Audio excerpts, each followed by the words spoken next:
تخيل معايا تكون عيل تعبان مفيش منك اي فايدة، وفجأة تتنقل لعالم تاني وتكتسب قدرات اسطورية، وكمان تكون امير المملكة. تخيلت معايا؟ طب ما يلا بينا نبدأ الحكاية، بس طبعا صل على الحبيب علشان قلبك يطيب، وهيا بنا نغوص في اعماق الحكاية. ده هو شين، طالب مدرسي لا بيه ولا عليه، ولكنه من الناحية التانية مهووس بالاحجار السحرية وبيحبها جدا. بنلاقي بقى في احد محلات الاحجار الاثرية وبيسأل صاحب المحل اذا كان في اي حاجة جديدة كده ولا كده، فبيوري له طبعا الراجل تشكيلة احجار تفوق الخيال، والواد بيبقى مبهور منها جدا. وهنا شين بقى بيفتكر ميعاده الدراسي وبيطلع يجري وبيقول لصاحب المحل ان هو هيرجع له من تاني، وبالفعل بيقضي يومه الدراسي والدنيا بتبقى تمام التمام. وبالليل بيقعد مع والدته اللي بنعرف انها باحثة اثار عظيمة وليها كتب كتيرة جدا. والدته بتقول له ان النهارده عيد ميلاد باباه، ولكن زي كل سنة هنحتفل من غيره لانه مقضي حياته كلها في الشغل مش اكتر. شين بقى لما بيسمع الكلام ده بيتأثر جدا، وبيوعد والدته ان هو هيجيب باباه يحتفل معاهم السنة دي. هو بالفعل صديقي الواد بيبعت رسائل كتيرة لباباه وبيعرفه ان هو لازم يحضر حفل عيد الميلاد معاهم السنة دي، والا هيضطر ان هو يجي له الشغل بنفسه ويجيبه معاه اجباري. وفعلا بالليل بنلاقيهم عاملين حفلة جامدة ومستنيين باباه، ولكن على العكس تماما والده حتى ما بيردش عليهم، وبنلاقيه مشغول في الابحاث العلمية مش اكتر. وهنا شين بقى بيقول ما بدهاش، وبياخد اول قطر على مكان الشغل وبينطلق عليه. ايوه انا شينا سانجا جاي لزيارة خاصة بالرئيس. بياخد المصعد وبيطلع للمكتب بتاع والده، ولكن ما بيلاقيش حد هناك. وفجأة بيلفت انتباهه حجر سحري معدي مرحلة الجمدان، وبيجري يمسك الحجر ده، وهوبا طاقة بتملى المكان بالكامل، الدنيا بتختلف خالص. وبعدها الحجر ده بيسحبه العالم تاني، والواد مش فاهم اي حاجة. من الناحية التانية بقى في العالم ده بنروح لواحد كده معاه خنجر جبار، بنلاقيه بيتسلل داخل قلعة الملك وبيقضي على 2 من الجنود. بيدخل على غرفة الملك وشكله كده عاوز يخلص عليه ويقتله. الملك طبعا كان نايم ولا داري بأي حاجة، وهنا الواد بيطلع الخنجر وبيهجم عليه. شكلها خلاص دي نهايته، بس على مين؟ ده الملك المتين. بيفتح عينه وبيصد الهجوم بتاعه وبيطيره بعيد، وبعدها بيقول له مش من الرجولة انك تخلص على حد وهو نايم. وبعدها الاحداث بتتقلب راسا على عقب، وايوه ده ارسلان ابن الملك السابق، وجاي هنا علشان ينتقم لوالده بعد ما الراجل ده غدر بيه واصبح هو الملك. بس هل انت مفكر ان الموضوع بالسهل كده يا صديقي؟ لا والله. فجاه كل منهم بيستدعي سلاحه السحري وبينزلوا ضرب في بعض من كل اتجاه، يمين شمال فوق وتحت، والقتال عالي العال. ارسلان بيجمع كل قوته وبيهجم على الملك، ولكن بلا جدوى. الملك بيصد ضربته وبيرزعه في الجدران وخلاص هيقتله. بوم الملك بيرشق رمح في جنبه وما بيرضاش يخلص عليه، وبعدها بيأمر الجنود انهم يرموه في السجن بسبب كل اللي عمله. بياخدوه بيسجنوه فعلا، وبننتقل بعدها احنا للماضي، وبنعرف بقى ان ارسلان ده كان عايش في القصر الملكي في امان الله. وفجأة بيسمع الخدم بيتكلموا مع بعض، وبيعرف ان الملك الموجود حاليا قتل عيلته واستولى على الحكم. ومن ساعتها وارسلان بيقسم يجيب حق باباه ويستعيد العرش مهما كان. وكفايه لحد كده ماضي، وتعالى نرجع للحاضر بتاعنا. فجأة بقى بنلاقي طاقة مهولة بتظهر في المكان عند ارسلان، وهوبا اهلا بيك يا عم شين. والاجمد من كده ان محدش فيهم فاهم ايه اللي بيحصل بالظبط. الله انت انس ولا جن ولا انت جيت هنا ازاي؟ وقبل ما شين يفتح بقه بكلمه بنلاقي الجنود بيحاصروه عاوزين يسجنوه كمان. بس انت فاكرها بالسهل كده يا صديقي؟ ما تقولها معاي. لا والله. بنلاقي سلاح فتاك خرج من شين، وارسلان بيقول له يهجم عليهم بسرعه، وفعلا بضربه واحده شين بيقضي على الجنود وبيدمر المنطقه. ده ايه الجمدان ده يا جدعان؟ ارسلان بيبص بقى لشين وبيقول له انت لسه هتتنح؟ تعالى معانا نهرب من المكان بسرعه. ولما خرج بره بيطلب من شين يخبي سلاحه ويمشي وراه بكل هدوء، بس شين طبعا ما كانش فاهم اي حاجه وبيقول له ازاي؟ انا اصلا ما اعرفش السلاح ده جه منين ولا حتى اخبيه فين. ارسلان بيقول له بسيطه قوي، خد نفس عميق وفكر في حاجه بتحبها والسلاح هيختفي. وبالفعل بيسمع الكلام والسلاح بيختفي، وبنلاحظ ان ارسلان حافظ كل شبر في المكان لدرجه ان هو عامل انفاق سريه ما حدش يعرفها غيره. ولما بيخرجوا من القلعه واثناء ما هم كانوا بيتمشوا في الغابه بيطلع البف ده. شين بيترعب وبيتسمر مكانه كده، اما ارسلان بيستدعي سلاحه بيهجم عليه، وضربه في الثانيه بنلاقي ارسلان مش قادر عليه وبيطلب من شين يتدخل بسرعه. وعلى الصعيد الاخر الواد بقى مش عارف يستدعي سلاحه اساسا، هو مش عارف اصلا اول مره استدعاه ازاي. اول لما الوحش بيلاحظ ده بيكرر يهجم على شين وبيطيره في الهواء، خلاص هيقضي عليه. بس فجاه السلاح بيظهر وشين بيعلم عليه. الوحش في الوقت ده بيتعصب جدا وبيستدعي سلاحه هو كمان، وبضربه واحده بيطيرهم من على الجبل وبيقع في احد الانهار. ارسلان في الوقت ده بينقذ شين من الغرق وبيطمن ان هو ما زال على قيد الحياه. شين بيقول له الله يخرب بيتك، انا ايه اللي مشاني وراك وخلاني اسمع كلامك؟ واحنا فين وانت مين يالا؟ وليه كل دول عايزين يخلصوا عليك؟ وهنا ارسلان بدا يحكي له الحكايه كامله، بيعرفوا ان دي مملكه اندورا الخياليه وحاجه كده زي اطلانتس يا صديقي. ويا دوبك بيطلعوا بره وشين بيفتح عينه بيترعب من اللي شايفه. ما تمسك اعصابك يالا وبطل صداع بقى، رفتني معاك. وبنتفاجئ بعدها بالبنت ديت، وبالمناسبه اسمها ليسيا، وبتنادي على ارسلان بالامير. وهنا شين بيتصدم وما بيبقاش فاهم ايه اللي بيحصل وازاي هو امير وكان مسجون وايه كل الحوارات ديت. بعدين بقى بياخدوا بعضهم وبيكملوا مشي في الغابه. شين بعدها بيسال ارسلان عن اللي بيحصل وليه ليسيا بتندى عليه بالامير برغم من كونه كان محبوس من شويه. فبيبص له كده وبيقول له ما تمشي يالا وانت ساكت. وفجاه بيوصلوا عند اجمل احدى قرى المملكه الموجوده في المكان، وبنتفاجئ ببلوره من الطاقه طايره في الهواء، وايوه هي ديت شمس مملكه اندورو. ليسيا بقى بتتعرف على شين بعدها وبتقول له ان الطائر ده صديقها فليرون، وبتبقى مصدومه من كونه من عالم تاني. ارسلان بينادي عليها بقى وبيقول لهم احنا لازم نشوف مكان نستخبى فيه بسرعه، وبيقرر ياخدهم عند باسكال، وده عبقري المملكه والمعلم الخاص بيه من وهو صغير. ولكن بعدها بنتفاجئ بهجوم احد الخنازير البريه عليهم علشان يقتلهم. ارسلان طبعا ما بيسكتلوش وبيستدعي سلاحه، ولسه بتخلي فلورون هو كمان يتحول لتنين عملاق وحاجه اخر حلاوه، وهوبا بيمسكوا الخنزير ده ويطحنوه. صديقي خنزير تاني بيهجم على شين، بس على مين؟ ده خلاص شين بقى جامد تنين، بيستدعي سلاحه وبضربه واحده بيجيبوا الارض ويخلص عليه. ولكن فجاه شين وليسيا بيقعوا في احد الفخاخ الموجوده في المكان، ولحسن الحظ باسكال بيوصل عندهم وبينقذهم، وبنعرف ان هو مرشق المكان بعدد مهول من الفخاخ علشان يحمي نفسه من الوحوش. وبيتصدم بعدها لما بيعرف ان شين من عالم اخر، وبياخدهم وبيروح على البيت بتاعه، وبنلاقيه مكركب على الاخر ومفيش اي حاجه يقعدوا عليها. ما علينا. باسكال بعدها بقى بيسال شين اذا كان هو فعلا من عالم تاني ولا لا، وازاي هو قادر يجي هنا. شين بيقول له بسيطه قوي، كنت عند والدي في المختبر ويا دوبك مسكت بلوره كده اتسحبت جواها ولقيت الغبي ده في وشي. وايوه يقصد ارسلان يا صديقي. باسكال بيوري له خريطه العالم الاخر وبيقول له احنا موجودين هنا بالتمام والكمال. ويقال قديما ان كان في بوابه زمنيه في مدينه تدعى بايلون، وكانت بتسمح بالتنقل ما بين اندرو والعالم بتاعك، بس تم تدمير البوابه ديت من قبل احد الاجداد وعزل كل العوالم عن بعض. وبنعرف ان الملك الجديد بيسعى جاهدا انه يفتح البوابه ديت من تاني علشان عاوز يروح العالم بتاعك. وبنروح فلاش باك بقى للماضي، وبنعرف ان باسكال ده كان عالم ابحاث في القصر الملكي، وبالفعل قدر ان هو يلاقي طريقه لتجديد البوابه، ولكنه كان خايف من نوايا الملك باتجاه الارض الجديده وانه عاوز يسيطر على العالم، فبيخفي الابحاث بتاعته بسرعه وبيهرب من المكان. وبننتقل لمشهد اخر وبنلاقي الملك بيطلب من الجنود يدوروا على ارسلان ويجيبوه في الحال، وبالفعل بيستخدموا ذئاب متوحشه وبيقدروا يوصلوا لمكانهم وخلاص هيمسكوهم. بس في الوقت ده اجراس الانذار بتضرب عند باسكال، وبيتفاجئ لما بيشوف عدد مهول من الجنود بيهجموا عليهم. ارسلان بقى كان عاوز يحارب، ولكن باسكال بيمنعه، بيقول لهم احنا لازم نهرب من المكان بسرعه لان لو جنود الملك مسكونا مش هنعرف نعمل اي حاجه. وهوبا بنلاقي الفخاخ عماله تصطاد في الجنود واحد تلو الاخر وبتدمرهم تماما. اما باسكال بقى فبياخد الطياره بتاعته وبوم بيهرب من المكان بسرعه، وبعد كام لفه كده في الهواء باسكال بيقول لهم اللي جنبه حاجه يمسك فيها، وهوبا بيرزق ابوهم في الارض وبيقول لهم ان ده افضل هبوط بطياره هو عمله في حياتي. والله زي ما سمعت كده يا صديقي. ما علينا يعني. المهم بياخدهم كده وبيروح على مخبأ سري مع انه شكله مهجور ومليان خفافيش من بره، بس لما بيدخلوا بيلاقوا مختبر كامل مجهز من مجاميعه. باسكال بعدها بياخد ارسلان كده وبيقعدوا بره شويه وبيتكلم معاه، بيقول له احنا لازم نشوف طريقه نرجع بيها شين للعالم بتاعه، وفي نفس الوقت نمنع اي اتصال بالعالم الاخر، وان في نصوص قديمه حذرت من ده، بس هنعمل ده ازاي؟ والملك كل همه فتح البوابه دي، غير طبعا انك بقيت مطلوب من قبل المملكه وانا هربان زي ما انت شايف كده. ايوه مفيش غير حل واحد، لازم نوصل لبابليون ونفتح البوابه من ورا الملك، واول لما شين يرجع العالم بتاعه ننسف المكان عن بكره ابيه. وبالفعل ده اللي اتفقوا عليه. بنروح بقى للملك وبنلاقي استدعى فرقه من الوحوش المرتزقه وقرر يستعين بيهم في القضاء على ارسلان وباسكال، ولكنه بيقول لهم انا عايزهم يركعوا تحت رجلي احياء الاول ومحدش يخلص عليهم غيري. تمام.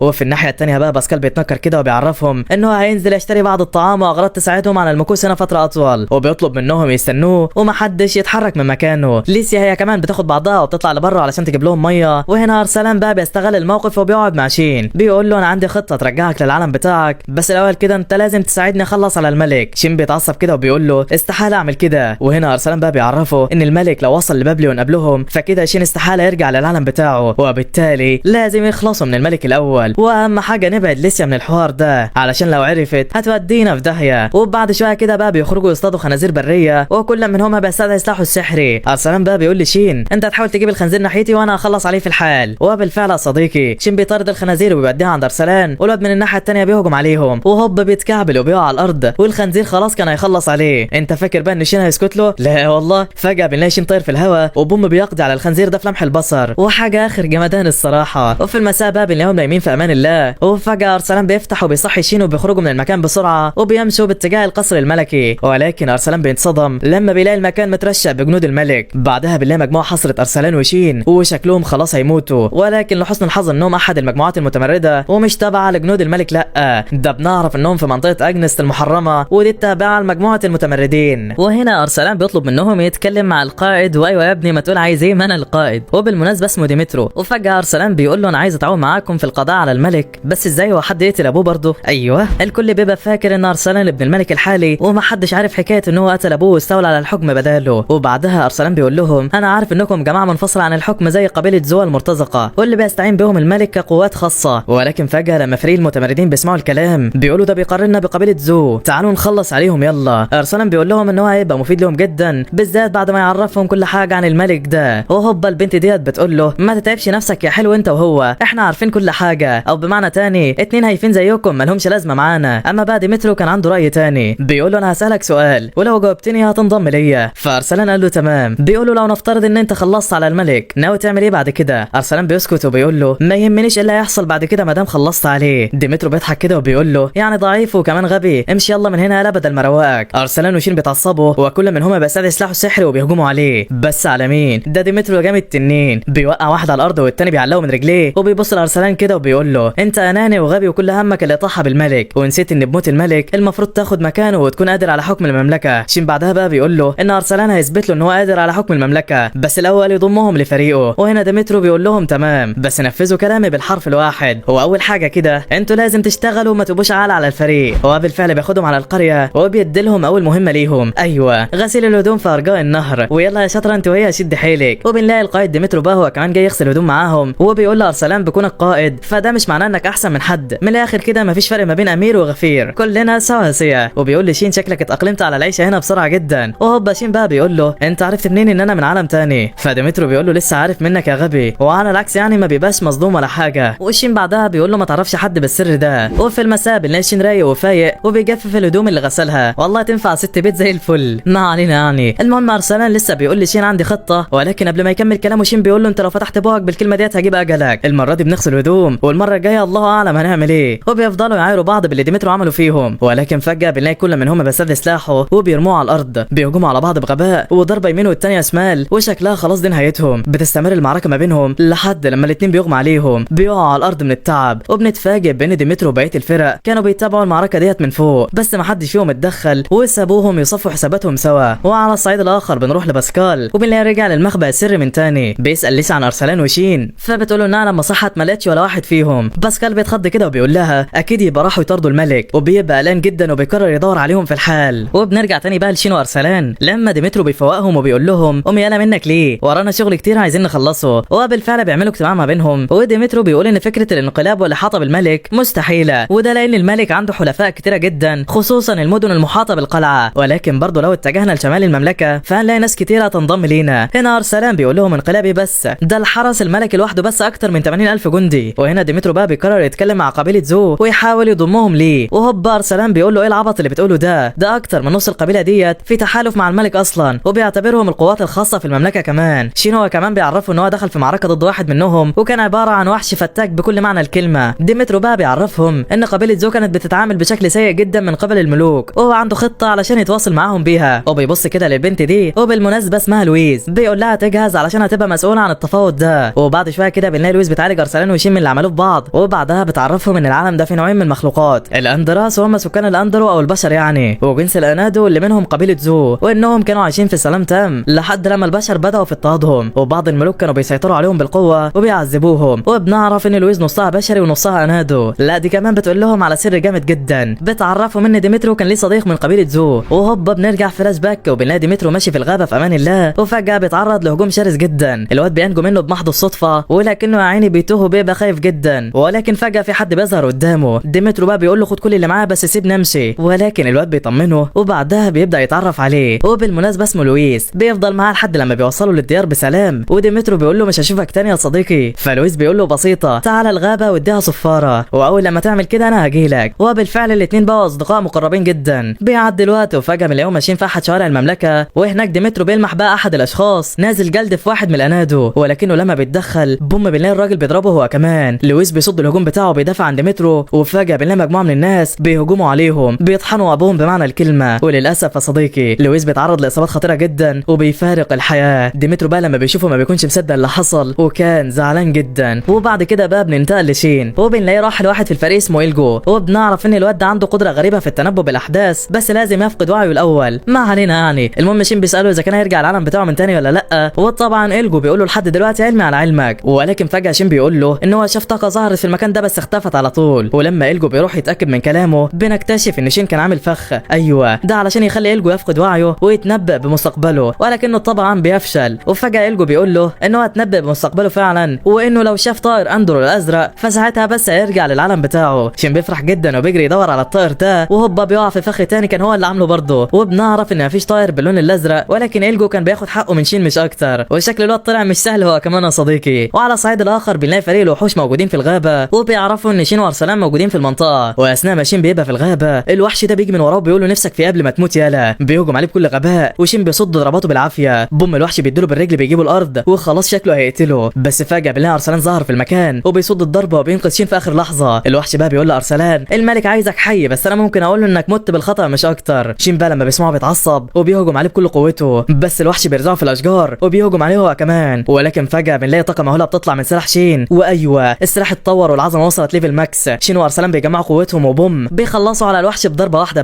بس الوحش بيقدر يهرب قبل ما يتعمل منه شاورما. وبنروح بعدها بقى لبقيه فريق الوحوش وبنلاقيهم في معركه مميته مع المتمردين. بس على مين؟ ده ديمترو جامد التنين بيهجم على قائد الوحوش وبيقول له هات اخرك يا كلب الملك انت. فعلا بيهجموا على بعض بغباء، بس فجاه بنلاقي طاقه مهوله بتجتاح المكان بالكامل. الكل واقف مصدوم ومحدش عارف ايه اللي بيحصل. بيفتكروا بقى ان المكان بدا يتدمر، فبيضطروا انهم يهربوا بسرعه. ولما ارسلان وشين بيخرجوا بره الغابه بيتفاجئوا بوجود باسكال وليسيا في وشهم، وبنعرف ان باسكال كان سبب الانفجار ده، وان دي خطته لما عرف ان جنود الملك بيهجموا عليهم. عبقري يالا والله. وفجاه بقى ديمترو وبقيه الفرق بيوصلوا عندهم، ولما بيعرف ان باسكال كان شغال مع الملك بيتعصب جدا وبيسيبهم وبيمشي. وفي المساء بنلاقي باسكال قاعد مع ارسلان شويه كده وبيقول له بعد دي اخرتها يا ابني، عايز تنضم لشويه متمردين وتشارك في دمار المملكه؟ وبعدين يعني انا سمعت انك كنت عاوز تقتل ابوك وعلشان كده هو حطك في السجن. وهنا ارسلان بيتعصب وبيقول له ما تقولش ابويا. باسكال بيقول له حتى لو ده مش ابوك فما تنساش ان هو اللي رباك وكبرك وما قصرش في حقك كمان. ولما ارسلان بيقول له انا لازم انتقم منه علشان قتل والدي واستولى على الحكم، ارسلان بيقول له طب وعلى كده بقى تعرف السبب ولا انت ماشي ورا دماغك وخلاص؟ بص يا ابني انا مش هقف في طريقك، بس قبل ما تعمل اي حاجه لازم تلاقي سبب يدفعك ودليل على كلامك، وقبل ما تمشي في طريق الانتقام دور على الحقيقه الاول. وعلى الصعيد الاخر بنلاقي شين ماشي في ارجاء المدينه وبيدور على ديمترو، وبيسال الراجل التخين ده وبيقول له ما شفتش واحد طويل واهبل كده وبيلبس طاقيه فيها ريشه من قدام؟ وبوم ديمترو واقف في وشه. ما علينا. المهم بيدخلوا جوه وشين بيعرفوا انه عايز يروح مدينه بابليون علشان يعمل حاجه. بيقول له انا يا عم ماليش في المشاكل بتاعتكم، انتم من نفس العالم تموتوا مع بعض تطلعوا مع بعض، انا يا عم ماليش فيه. وبيعرفوا من الملك دلوقتي في طريقه لبابليون. ديمترو فجاه بقى بيطلع خريطه وبيقرر يروح فعلا على المدينه دي، وبيعرف شين ان الطريق خطر جدا وانه ممكن يموت في اي لحظه، بس ديت فرصتهم الوحيده في الاطاحه بالملك لان اكيد دفاعاته هتبقى قليله وبالتالي هيسهل القضاء عليه. وبننتقل بقى لمشهد اخر لما بنلاقي باسكال مولع الدنيا في الفريق وبيبقوا مبهورين باختراعاته. وهنا شين بقى وارسلان بيروحوا عندهم وبيقولوا هو ازاي قدر ينسجم بالسرعه ديت وسطهم. وهنا القائد بيأمر واحد من الفريق ان هو ياخد ارسلان وشين وبيبداوا يستكشفوا المنطقه، وبالمناسبه اسمه فيلكس. وفي الطريق بقى شين بيساله ازاي قدر ينضم لديمترو وليه اصلا بيحارب الملك. وفجاه فيلكس بيقول له ان الظلم والفقر بداوا ينتشروا في ارجاء اندورا، وان الفقراء بيتعرضوا لاسوأ انواع العذاب من قبل الاغنياء، وبالتالي كل ده لازم يتغير، وعلشان كده انا بقاتل بكل ما اوتيت من قوه بجانب ديمترو. وتاني يوم بقى ديمترو بيقول لهم جهزوا نفسكم يلا لاننا هنتحرك باتجاه بابليون حالا. هو بالفعل بيتحركوا سوا وبيوصلوا للمينا، ومن هناك ياخدوا سفينه باتجاه بابليون. وبنعرف انهم هيعدوا الاول على جزيره في منتصف الميه، وده لان قبيله زو موجوده هناك، وطبعا هم عاوزين يضموا القبيله ديت ليهم باي شكل من الاشكال. بياخدوا بقى استراحه في احد الفنادق وبيعرفوا انهم هيبداوا رحلتهم البحريه من بكره. وهنا باسكال بيقول لهم ان الطريق برد جدا وانهم لازم يشتروا ملابس من السوق، ومن الاخر كده اشتروا اي حاجه ممكن تحتاجوها. بالفعل شين وارسلان وليسيا بينزلوا ياخدوا جوله في احد الاسواق البحريه في المينا ده، وهناك شين بيبقى عايز يشتري حبه حاجات كده ولكنه بينسى ان الفلوس اللي معاه ما تنفعش في العالم هنا. ولما بيطلب من ارسلان يسلفه فلوس الواد بيرفض، وهنا شين بقى بيشتمه وبيقول له انت طلعت امير بخيل ونتن. ولكن بنكتشف ان ارسلان هو كمان معهوش اي فلوس، وان ليسيا هتشتري لهم الحاجات على حسابها. هو بالفعل يا صديقي بيقضوا يومهم وبيشتروا كل حاجه حرفيا، واثناء بقى ما بيبقوا ماشيين في امان الله هوبا بنلاقي طفل سرق خنجر ارسلان وهرب بسرعه. ارسلان بقى بيطرده وبيقدر ان هو يمسكه في احد الشوارع الجانبيه، ولكن للاسف بنعرف انه كان بيسرق علشان يجيب اكل لاخواته الصغار. وهنا ليسيا بتقدم لهم الطعام وشين بيلعب معاهم كمان، وبيقضوا بقيه اليوم هناك، وبالليل بياخدوا بعضهم وبيمشوا. ولكن بوم هجوم مرعب بكل معنى الكلمه، محدش عارف مين ورا الهجوم ده. الاتنين بيستدعوا السلاح بتاعتهم وبيستعدوا للمعركه. وهنا ارسلان بيلاحظ بنت صغيره تانية موجوده في المكان وبيقلق عليها جدا، بيجري علشان ينقذها، ولكن فجاه البنت ديت بتهجم عليه من تاني. ولولا تدخل شين في اخر لحظه كان زمان ارسلان في عداد الموتى. البنت بقى بتجمع كميه ضربات مهوله وبتهجم عليهم بكل غباء. ارسلان بيصد ضربات بصعوبه وشين بيهجم عليها بكل قوته ولكنه بيتسمر مكانه. وايوه دي بنت صغيره لسه. وهنا بقى البنت بتفجر شين وبتطيره بعيد وشكله خلاص بيودع. بتكمل هجوم على ارسلان وبتدمر المكان تماما، بس على مين؟ ده احنا المتمردين. بنتفاجئ بحاجه سحري بينقذ ارسلان، وايوه الجو ديمترو بيوصلوا وبيروحوا للبنت كده وبيقولوا لها خلصت لعبه ولا لسه. وبعدها بنلاقي ديمترو قوته تفوق الخيال والبنت مش عارفه تعمل معاه اي حاجه. بيقدر ان هو يشتتها ويكتفها وبيحاول يمسكها، بس البنت برضه مش سهله وبتقدر تفلت منه وتضربه في ظهره. ولكن فجاه بنلاقي الطوق اللي حوالين رقبتها بيتكسر، وديمترو بقى بيقول لها دلوقتي بس تقدري تعيشي حره، وبيقدر ياخدها معاه. وبنعرف ان في مجموعات من الاشرار بيخطفوا البنات الصغيره وبيربوهم وبيدربوهم كمان على القتال وبيحولوهم لاسلحه فتاكه، وبعد كده بيبيعوهم للاغنياء، وعلشان يضمنوا ولائهم بيحطوا طوق في رقبتهم لو خلفوا الاوامر الطوق ده هيتفجر وهيقضي عليهم. وبنرجع تاني بقى لديمترو وبنلاقي قرر يضم البنت ديت ليهم وكمان يتبناها بشكل شخصي، وبالمناسبه اسمها ميشا، وكل المتمردين كانوا مبسوطين بيها جدا. ثاني يوم بقى بيحين وقت الرحيل، ولكن باسكال بيقول لهم ان العظمه كبرت وهو ما عادش قادر على السفر والمرمطه، وبيودعهم وبيمشي. اما بقيه الفريق بقى فبيوصلوا للمينا وبيروحوا للسفينه اللي هتوصلهم، وبنعرف ان السفينه غير صالحه للاستخدام بتاتا، وربنا يستر عليهم بقى صديقي. وبعد كده بنروح لديمترو وارسلان وهم على متن السفينه. ارسلان بيقول له ان اللي بيعمله ده خطر جدا، وكونه رايح لقبيله ذو الحد عندهم ده اشبه بالانتحار. ديمترو بقى بيقول له لو خايف يا معلم روح، واوعدك مش هعرف حد انك هربت زي الجبان. وبننتقل لمشهد تاني ما بين ميشا وفيليكس، وبنلاحظ قد ايه ميشا جمدان اخر حاجه. الواد بقى بيصد ضربتها بالعافيه، وهنا لويس بتعرفهم ان ده تدريب مش اكتر، وهوبا زعابيب وريح ما يعلم بقى الا ربنا، والجو بيقلب وشين كان هيقع في البحر لولا تدخل ارسلان في اخر لحظه اللي لحقه. ارسلان بقى بيقول له تقريبا كده يالا انت بتقول عليا ماليش لازمه. شين بيقول له غلطان غلطان وابوس على دماغك كمان، بس طلعني من هنا. وبعد شويه وقت كده بيوصلوا للجزيره، ولكن السفينه بتتحطم تماما. ويلجا بقى بيقول لديمترو ان لو القبيله ما انضمتش ليهم وساعدوهم فتقريبا كده هيكملوا بقيه حياتهم هنا. وهوبا قبيله ذو بتهجم عليهم وبيحاصروهم من كل اتجاه وبيربطوهم وبيقعدوهم على الارض عايزين خلاص يموتوهم. لويس بتقول للقائد انهم مش اعداء، فبيقول لها كنت هتبقي جنبهم لولا انك بتنتمي لينا في الاساس. قائد القبيله بقى بيقول لهم ان اي حد مكانهم بيبان عليه الخوف، وده على عكس اللي باين عليكم تماما. وبينصدموا بقى لما بنلاقي ان الملك عارف انهم اجنست، لا ده كمان عارف ان ديمترو القائد بتاعهم. وفي اللحظه ديت ديمترو بيطلب منهم المساعده وبيقول لهم ان هو مش هيقدر يهزم الملك الا في حاله اتحاد كل من الاجنست وقبيله ذو. ولكن قائد القبيله بيقول له بقى عايزنا نساعدك تقضي على الملك علشان تمسك مكانه. خطه في منتهى الوساخه والله. ولما ديمترو بينفي كلامه ده فقائد القبيله بيقول له تمام انا عندي استعداد انضم ليكم بس بشرط. عارف بقى الشرط يا صديقي؟ بيطلب من ديمترو يقدم حياته كقربان ليهم. ايوه هي ديت الحاجه الوحيده اللي هتخليني اصدقكم، وان ديمترو يعني مش طمعان في الحكم لا، ولكن اذا انت رفضت فانا هسيبك تعيش، ولكن هخلص على كل اصدقائك الموجودين في المكان. وطبعا كل من فيليكس وميشا ولويز بيرفضوا بتاتا، ولكن على العكس مع ديمترو بيقول له بما انك هتقف معاهم فحياتي ديت تمن رخيص جدا، وده بصراحه عرض ما يتفوتش، يلا بقى شوف شغلك. وبالفعل احد افراد القبيله بيرفع سلاحه على ديمترو وشكلها خلاص دي النهايه. لويس بتتدخل وبتصد الهجوم في اخر لحظه، وايوه لو عايز تموت حد فموتنا انا. فيلكس ويلجو هم كمان بيفادوا ديمترو بحياتهم، وافراد القبيله عايزين يخلصوا عليهم كلهم. وهوبا صوت زئير من قائد القبيله بيزلزل ام المكان، بيقول لهم اي حد من افراد القبيله نفسه يموت يتكلم كلمه واحده مش اكتر. لا مسيطر يالا. القائد بعدها بقى بيقرر يسيبهم وبيقول له ديمترو احنا لازم نتكلم على انفراد شويه. وبالفعل بيقعدوا سوا وقائد القبيله بيديله مشروب كده، ولما ديمترو بيشربه القائد بيستغرب وبيقول له دي تاني مره تخاطر بحياتك، لو كان في سم في المشروب ده كان زمانك ودعت دلوقتي. ولكن ديمترو بقى بيعرفوا ان هو مش فارق معاه اي حاجه غير انه يحقق هدفه حتى لو حياته الثمن، وبيعرفوا ان هو مش عايزهم يدخلوا في حرب لا، ده عايز يضم اكبر عدد من الناس لان الملك مش هيتفاوض معاهم غير لو قوتهم مساويه بالند مع قوات المملكه، وهو عاوز يعمل كده دون اي اراقه دماء. القائد بقى بيبقى معجب بشجاعته وفعلا بيوافق ان هو يساعده، وبنعرف ان اسمه جراديو. وبننتقل لمشهد اخر لما بنلاقي قائد القوات الخاصه التابعه للملك بيستخدم الطائرات بتاعته بيرصد تحركات ديمترو. بيعرف بعدها بقى بقيه الجنود ان جراديو انضم للمتمردين، وبعدها بيبص كده للوحش ده وبيقول له عارف الواد اللي علم عليك مع الامير هو اساسا من عالم تاني، وحاليا اصبح القبض على شين اهم من القبض على الامير نفسه. وبعد شويه وقت كده بنلاقي جراديو بيدي افضل السفن عنده لديمترو وبيقول له كمل يا صديقي رحلتك وروح للملك، ولو حصل لك اي حاجه استخدم ده للتواصل معانا. شين بيقول له ايه البتاع اللي في ايدك دي، ولما بينفخ فيها بيلاقي طائر واقف فوق دماغه، وبنعرف ان دي طريقه التواصل عند قبيله ذو. وبالفعل بياخد السفينه وبيكملوا رحلتهم، وبنلاقي ديمترو قاعد مع حلفاء ليه، وبنعرف انهم من شمال المملكه، وبيعرفوا ان هو بقى ليه حلفاء كتيره جدا والكل مستني الاشاره منه لبدء الانقلاب فورا. ولكن ديمترو بيقول لهم ان هو لازم يتفاوض مع الملك قبل اي حاجه، بس ارسلان كان عنده راي تاني وبيقول ان الملك مش هيسمح لاي حد ابدا بالتفاوض معاه، وان هو لازم يخلص عليه بنفسه. وشويه وقت كده بنلاقيهم خلصوا رحلتهم البحريه، وعلشان يكملوا بقيه رحلتهم بياخدوا احد الطرق الجبليه، وفجاه بتهب عاصفه مرعبه جدا وبيضطروا انهم يخيموا في احد الكهوف. وهناك شين بيستغل الموقف وبيسال ارسلان هو ليه عاوز يموت باباه، وهنا ارسلان بيعرفوا الحقيقه، وايوه الملك مش ابوه ولا حاجه، ده قتل ابوه علشان يستولى على الحكم مش اكتر. وشين بيبقى متاثر من الكلام ده جدا. المهم تاني يوم الدنيا بتبقى تمام وبيكملوا رحلتهم، وبنلاقي شين فرحان جدا بالتلج اللي على الجبل ده، بيوقع نفسه زي العيال الصغيره. واول لما بيقوم بينصدموا كلهم لانهم بيلاحظوا اثار اقدام لاحد التنانين العملاقه. شين بيترعب بالكلام وبيقول لهم هو ده بالظبط اللي ناقص، يلا خلينا نتاكل ونخلص. ويا دوب إلجا بيتحرك من مكانه هوب الارض بتنهار، بيلاقي نفسه واقع في احد الكهوف تحت الجليد. بقيه الفريق بقى بينزلوا وراه علشان يطمنوا يطمنوا عليه. وفعلا فيلون بيقدر يشعر بطاقة الناس وبيوجه الفريق ناحيته، بس فجأة بيلاقي لف ورجع من تاني في لمح البصر. الله، هو ايه الحكاية بالظبط؟ ايوه، ده في تنين اكبر من اي تنين عملاق انت شفته في حياتك يا صديقي، وشكلها كده دي النهاية. كل ما شين وارسلان بيستدعوا السلاح بتاعهم، بس على مين؟ دابوا التنانين بيهجم عليهم بعاصفة ثلجية بتدمر المكان باللي فيه. وديمترو بيعرف شين انهم لازم يدوروا على إلجو لانه الوحيد اللي هيقدر ينقذهم في الموقف ده. بيحاولوا بعدها يهربوا، بس فجأة تنين تاني بيحاصرهم. انت فاكر بقى ان دي النهاية؟ ما تقولها معايا. لا والله، بنتفاجئ بعدها بطاقة مهولة بتحيط بفليرون، وبنعرف ان هو مش تنين عادي، لا ده ملك التنانين. وهم بيهجموا على بعض بكل غباء، والتنين بيحاولوا يهجموا على ارسلان وليسيا. وكالعادة سادة فليرون بيتصدى ليهم وبيحميهم، ومش بيصد الهجوم وبس، لا ده بيتحول لحاجة كده فوق الخيال، بيسيطر على التنين وبيخليه يستجيب لي في الحال. وبعد كده بيرجع لطبيعته من تاني. وفي الناحية التانية بنلاقي ان أولجا وصل عندهم، وبنعرف ان هو عنده قدرة وبيقدر يسيطر على بقية التنانين. وبيقول له ان دي عيلة من التنانين وده العش بتاعهم، وكانوا فاكرينهم عايزين يصطادوهم، وعلشان كده هجموا عليهم مش اكتر. ما علينا يعني. بعد كده بقى ديمترو بياخدهم وبيكملوا رحلتهم، وبنعرف ان قدامهم مسافة كبيرة عما يوصلوا يعني لأقرب مدينة من تاني. وفجأة بنلاقي عائلة التنانين وصلت عندهم، وهوبا دي احلى وسيلة مواصلات ولا ايه؟ ده احنا هنوصل بسرعة جدا. واول لما بيوصلوا المكان قريب من المدينة، التنانين بتسيبهم وبترجع من تاني، وده لان التنانين ما بتحبش تبعد عن وطنها كتير. وبنعرف ان هم بقوا على بعد اميال من مدينة بابليون. وهنا شين بقى بيسألهم ايه ممكن يحصل لو الملك وصل قبلهم هناك، وان ده ممكن يدمر فكرة رجوعه للارض من تاني. وهنا ارسلان بقى بيقول له ان ساعتها لازم نمنعه بالقوة، وهتبقى معركة حياة او موت. وفجأة إلجا بيدخل في نوبة قلبية وبيغمى عليه في الحال، ولما بيفوق بيلاقي الكل ملفوفين حواليه. بيعرفوا ان هو شاف احداث من المستقبل، ولكنها بتبقى عبارة عن دمار في دمار، وان الطاقة اللي بتمد اندورا بالحياة هتختفي تماما، او بمعنى ادق النهاية قربت. وبعد كده بقى بنروح للملك، وبنلاقي احد العلماء واقف معاه، وبيعرف ان هو عنده طريقة لاستعادة بابليون وتجديد البوابة الزمنية هناك. ولما بيسأل الملك هو ليه من الاساس عايز يفتح البوابة دي، فجأة بنلاقي الملك اتعصب وبيقول له كلمة كمان وهطير راسك يالا. وهنا فريق المرتزقة بيوصلوا عند الملك، وبيعرفوا ان المتمردين قدروا يتحالفوا مع قبيلة زو، وبيعرفوه كمان بكل حاجة. الملك بعدها بقى بيبص للوحش ده، هو اللي بالمناسبة اسمه إيبلدا، بيقول له هو مين اللي علم عليك كده، وبيزعق معاه لانه خلف الاوامر. بيقول له انت مهمتك انك تراقب اللي بيحصل وتبلغني بيه، ولو عملت اي حاجة تاني من دماغك هفصلها لك عن رقبتك يالا. تمام تمام. وهنا فريق المرتزقة بقى بيطلعوا بره خيمة المملكة، وفجأة الطائر بتاع القائد بيجي لهم وبيقول لهم اخبار جديدة. وركز في المشهد ده لاننا هنحتاجه قدام يا صديقي. وبنرجع لشين بقى وارسلان، وبنلاقيهم بيدردشوا مع بعض كده شوية قبل النوم. شين بيبقى قلقان جدا على والدته، ولكن ارسلان بيطمنه، بيقول له انت مالكش في الصراعات بتاعتنا، وصدقني يا صديقي انا مش هتخلى عنك ابدا، وهرجعك للدار بتاعتك بسلام. ولما شين بيصحى من النوم بيلاقي ارسلان وديمترو واقفين كده مع احد الحلفاء، وبيعرفهم ان اغلبيه حكام المدن والقبائل يعني انضموا ليهم، وانهم عملوا اسطول بشري من الحلفاء في كل مكان. ديمترو طبعا كان فرحان جدا ومش مصدق انهم وصلوا للمرحله دي. بس من ناحيه تانية بنلاقي لويز واقفه مع طائر غريب الاطوار. الله، ده نفس الطائر بتاع قائد فريق المرتزقه. هي لويز طلعت خاينه ولا ايه؟ وبعد شويه كده بنلاقي شين وليسيا وارسلان متجمعين، وبيبقوا فرحانين لان دايره حلفائهم بتكبر يوم ورا التاني. وهنا شين بيتكلم مع ارسلان وبيقول له مفيش طريقه تانية تاخد بيها حقك غير قتل الملك. فارسلان بيتعصب وبيقول له انا لو في سبب اعيش علشانه هو ان اقتل الملك واجيب حق والدي. شين بقى هو كمان بيقول له طب على كده بقى عارف هو قتل والدك ليه ولا ايه؟ ولا شكلك عاوز تنتقم وخلاص؟ ارسلان بيقول له هتنسى نفسك يالا، انت مجرد دخيل مش اكتر، وكلها شويه وهترجع للعالم بتاعك وهنخلص من صداع ابوك ده. شين لما بيسمعه بيتعصب جدا، وبوم بيديله بالبوكس يجيبه الارض. بيقول له انت عارف يعني ايه عايز تقتل الملك؟ معنى كده انك هتدخل في معركه حياه او موت، وانا خايف عليك مش اكتر يا اهبل انت. وبعدها بيسيبه ويمشي. بننتقل بعدها بقى لباسكال، وبنلاقيه بيدور في احدى الكتب عن معلومات حول مدينه بابليون. وفجاه بيجي المساعد بتاعه، بيعرفوا ان الطاقه الحيويه في اندرو بدات تقل بشكل غير طبيعي، وده ممكن يتسبب في هلاك اندرو بالكامل. وبالفعل باسكال بنفسه بيلاقي ده في الابحاث اللي عملها، وبيقول للمساعد بتاعه ان في حاجه غريبه بتحصل. ايوه، ده نفس اللي حصل لما الملك استولى على عرش اندرو، واكيد الملك هو اللي ورا الموضوع ده. وبعدها بيقرر يروح لبابليون في الحال، بس ازاي والمسافه ما بينه وما بين بابليون كبيره جدا. وهنا المساعد بقى بيفاجئ باسكال لان الواد ده طلع عبقري زيه بالظبط، كان عامل طياره خاصه ليه، وبالتالي باسكال بيفرح جدا وبيقرر يسافروا لبابليون بيها. اما فريق المتمردين بنعرف انهم وصلوا اخيرا على حدود مدينه بابليون، وانها خلاص بقت على ملقى البصر. وبالفعل بيوصلوا عند مدخل المدينه، وهنا إلجا بيطلع خريطه اثريه وبيقول لهم ان احد هذه الابراج هو المدخل الرئيسي لمدينه بابليون، وبيستخدم قدراته على التنبؤ وبيشاور على البرج اللي هيوديهم للطريق الصحيح. ولما بيدخلوا بيلاقوا الطريق مسدود، ولكن ارسلان بيسحب احد الصخور الموجوده وبيقدر ان هو يفتح لهم البوابه. ولما بينزلوا تحت ديمترو بيطلب من ميشا تمشط الطريق قبل ما يدخلوا، وبالفعل بتعمل كده وبتعرفهم ان الطريق تمام التمام. واول لما بيدخلوا جوه فيلكس بيلاحظ اثار اقدام، وبيعرفوا ان هو اتاخر جامد، ولكنهم بيكملوا في طريقهم وبيبداوا يتسلقوا الحاجز الموجود قدامهم ده، لان دي الطريقه الوحيده للداخل. بس فجاه ارسلان رجله بتتزحلق، وكان خلاص على الحافه لولا ان شين لحقه في اخر لحظه يعني، وزي ما تسلقوا الجدران لازم ينزلوها من تاني. وفجاه ديمترو بيتكلم مع ارسلان وبيقول له احنا هنا مش علشان نقتل الملك، لا احنا عايزينه يتنازل عن العرش مش اكتر. البشر، وان هدفنا هو محو الظلم من المملكه ليس الا. وفجاه ارسلان بيقول لديمترو انت ما جربتش احساس ان والدك يموت قبل ما تشوفه؟ حتى بيعرفوا ان الملك مش ابوه، لا ده قتل ابوه واستولى على العرش مكانه واستغلوا كل حاجه لصالحه. وهنا ديمترو بقى بيقول له ان الدم عمره ما كان الحل ابدا، والاهم من ده اوعاك تقاتل الملك الا لما اتكلم معاه الاول. وبياخدوا بعضهم بعدها وبيحصلوا الفريق، وبعد طول انتظار اخيرا بيوصلوا لمدخل بوابه بابليون. ارسلان بيجري بكل قوته باتجاه البوابه، وبهم هجوم مرعب كان هيقضي عليه تماما. ايوه ده فريق المرتزقه موجودين ومن بدري وشكلهم كده مستنيينهم. كل من الفريقين بيستعدوا وبيهجموا على بعض بكل غباء، القائد ضد القائد، والبيت بيبقى عايز ياخد حقه من ارسلان وشين. اما بقى فيلكس فهو ماسك الوحش ده وبيهجم عليه بكل ما اوتي من قوه، وبيقدر ان هو يخلص عليه كمان. اخيرا بقى مشى بالنهايه ماسكه الوحش الالي وهاتك يا ضرب. البنت بتطير في الهواء وبومه بتقضي عليه في الحال، وفريق المرتزقه بدا يقع واحد ورا الثاني بما فيهم القائد. اما البيت بقى بيهجم على ارسلان وشين وعاوز يخلص عليهم هما الاثنين، ولكن هوبا سلاح ارسلان بيوصل ليفل ماكس وبيصد الضربه بتاعته. هنا البيت بقى بيهجم عليه بقوته تاني. الله ده اللي بيحصل ده بالظبط. ايوه الوجا بيتدخل في القتال وبيقول لهم سيبوا لي البتاع ده، انا عارف انا هعمل ايه معاه كويس. وهنا ارسلان بيقول له ما قداميش وقت، وبيجري على مدخل بابليون. يا دوبك بيلمس الحيطه بيلاقي بوابه اتفتحت، وبيدخل كل من ارسلان وشين وليسيا. شين بيحاول يمنع ارسلان من الانتقام وبيقول له حاول تتكلم مع الملك الاول، ولكن بوم بياخد بوكس بيجيبه الارض، وارسلان بيكمل طريقه والغل مسيطر عليه. وهناك بقى بنلاقي الملك خلاص بدا في ترتيبات فتح بوابه الاتصال في العالم الاخر، وفجاه ارسلان بينادي عليه. واخيرا لقاء الانتقام بقى على مرمى البصر، وبنروح ليولوجا وبنلاقيه بيستخدم الحاجز السحري بتاعه وواقف ضد البيدا، وهوبا الحاجز بيتدمر تماما. وايوه لويس بتقرر تظهر نواياها الحقيقيه، بتعرفهم ان لا فارق معاها الملك ولا حتى المتمردين، مش فارق معاها غير الفلوس مش اكتر. وهنا ديمترو بقى بيفاجئها وبيقول لها ما انا عارف يا عبيطه اني خاينه من البدايه، بس قلت اتسلى مش اكتر، وانت عارفان يعني بموت في المغامرات. لا جامد يالا. بتهجم عليه بعدها بغباء، بس على مين؟ ده القائد جامد تنين، وواحده شمال والتانيه يمين، ولويز مش عارفه تعمل معاه اي حاجه. فيلكس بقى ومشى وما كان بيهجموا على البيت، وهاتك يا ضرب بيحاول يهرب، ولكن ديمترو بيقول لهم هاتوا لي الكلب ده. بيكمل هو معركته بقى مع لويز، والبنت بتهجم عليه بكل قوتها، بتقول له بما انك عارف ان انا بخونك من الاول ليه ما خلصتش عليا؟ ليه سايبني كل الفتره ديت؟ وفجاه بتوقعه على الارض وبتقول له هات اخرك بس كده من عينيا. بوما بيصد هجومها بكل سهوله وبيقول لها انا عارف من الاول انك بتنقلي اخبارنا مقابل المال، وبرضه عارف انك بتساعد عيلتك بالمال ده، بس لو انت بقى شايفه ان الفتره اللي فاتت ديت كلها كانت تمثيل فانا متاكد ان هو غير كده. لويس بتتاثر فعلا وبتقول له حتى لو انت سامحتني فانا مش هسامح نفسي ابدا، وقبل ما ابقى معاكم انا كنت في فريق المرتزقه، لا ده كمان كنت القائده بتاعتهم. وفجاه الغضب بيسيطر عليها وبتهجم على ديمترو من تاني، بس المره دي ديمترو ما بيتحركش من مكانه، ولويز هي كمان بتوقف الهجوم. بتبدا تعيط. ديمترو بقى بيقول لها لو انت اتخليتي عن نفسك فانا مش هتخلى عنك ابدا. وبعدها الجا بيتدخل وبيديها مناديل ودوره بينتهي على كده. كتر خير ابوك والله، مش عارفين من غيرك كنا عملنا ايه يعني. ما علينا. ديمترو بينجح ان هو يسيطر على لويز وبيرجعها عليهم من تاني. اما بقى فيلكس وميشا فماسكين البيت وبيعلموا الادب، ولو ضربه ما جاتش